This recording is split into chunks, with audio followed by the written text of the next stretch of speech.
Sveiciens Mācībprieks kanālā! Šodien idejas sporta stundā stratēģiskā spēle atrakcija Nosargā savu karogu. Nepieciešamais inventārs – vingrošanas matrači. Konusi, mīkstās bumbas būtu nepieciešamas, lai izpildītu uzdevumu nosacījumus, vingrošanas kāti un karogi. Jo vairāk inventārs, jo interesantāks process šajai atrakcijai, protams, skatoties uz iespējām, kādas sniedz skolas inventāra klāsts. Sagatavošanās stundai vēlos minēt, ka mums ar kolēģi šīs stundas īstenošana aizņēma visas 40 minūtes. Tātad, visu pieejamo telpu nepieciešams sadalīt divās daļās, līdz ar to arī inventāru vienādi sadalīt uz divām daļām un novietot karogus, attiecīgi vienādās vietās abās laukuma pusēs. Tad jāsadala komandas divās daļās. Mums ar kolēģi bija unikāla iespēja izspēlēt klasi pret klasi, piemēram, 2. klase pret 3. klasi.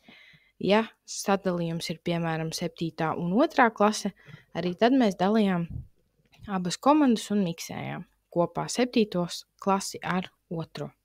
Tātad par pašu spēli un tās nosacījumiem. Pirmais. Skolēniem tiek dots laiks 7 minūšu laikā uzbūvēt savu cietoksni ap savu karogu. Protams, var izdarīt arī citādāk. Katra klase, protams, ņems vērā savas iespējas. Tad, kad cietoksnis ir uzbūvēts, tiek dots signāls doties uz pretinieka pusi un iegūt pretējās puses karogu savā pusē. Un ļoti vienkārši uzvar tā komanda, kura pirmā pārnes pretinieka karogu savā pusē. Papildus nosacījumi. Kā jau minēju par mīkstajām bumbām, tās ir nepieciešamas kā aizsargrīgs pret pretinieku. Ja pretiniekam trāpa ar mīksto bumbu, viņa laukuma pusē ienācējiem ir jādodas atpakaļ. Tāpat, izspēlējot šo spēles ar vairākām klasēm, sapratām, ka ir nepieciešams nosacījums, ka nav atļauts jaukt pretinieka cietoksni. Tātad vēlreiz schematiski. Novietojam, dodam laiku skolēniem uzbūvēt cietokšņus. 7 minūtes bija optimāli, lai viņi paspētu arī izspēlēt, ja nu kāds uzvar 2 reizes. Tad noteikti jāievēro nosacījums, ka laukums tiek sadalīts 2 pusēs un līdz uzdevuma sākšanas laikam nav atļauts iet otrā pusē. Tātad šeit redzams viena piemēram zaļā puse, otra zilā. Lai vēlreiz izskaidrotu, kādēļ mīkstās bumbas, piemēram, ja zaļās puses skolēns ieiet zilajā pusē un zilās puses skolēns trāpa viņam ar mīksto bumbu, zaļās puses skolēnam jādodas atpakaļ uz savu pusi un jāmēģina vēlreiz doties pretinieku pusē, lai iegūtu karogu. Uzvarētājs ir tas, kurš pirmais pārnes savā laukuma pusē karogu, pretinieku karogu. Nelieli komentāri. Mums šo atrakciju izspēlēja skolēni no 2. līdz 9. klasē. Kā jau arī tad minēju, var spēlēt klase pret klasi, bet arī vienas klases ietveros ir iespējams izspēlēt šo atrakciju.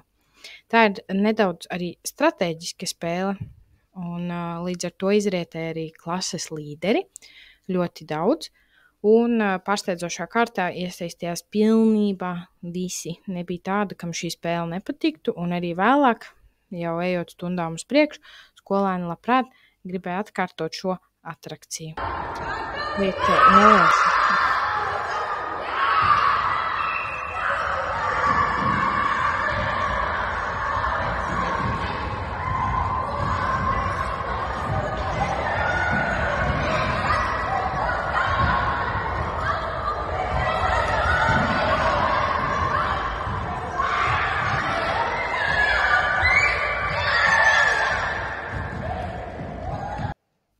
Video redzējām, kā izskatās šī atrakcija dzīvē. Protams, jāmin vērā ieņem liels fakts, ka mūsu skolā ir priekšrocība ar sadalošo aizskaru, kas mums ļoti palīdzēja organizēt kārtību šīs atrakcijas laikā. Tātad šeit var redzēt attēlus no šīs atrakcijas. Ja tev patika šis video un tu jūti, ka tas noderēs arī tavās sporta stundās, atbalsti kanālu un pieseko tam. Tiekamies jau citos video. Atā!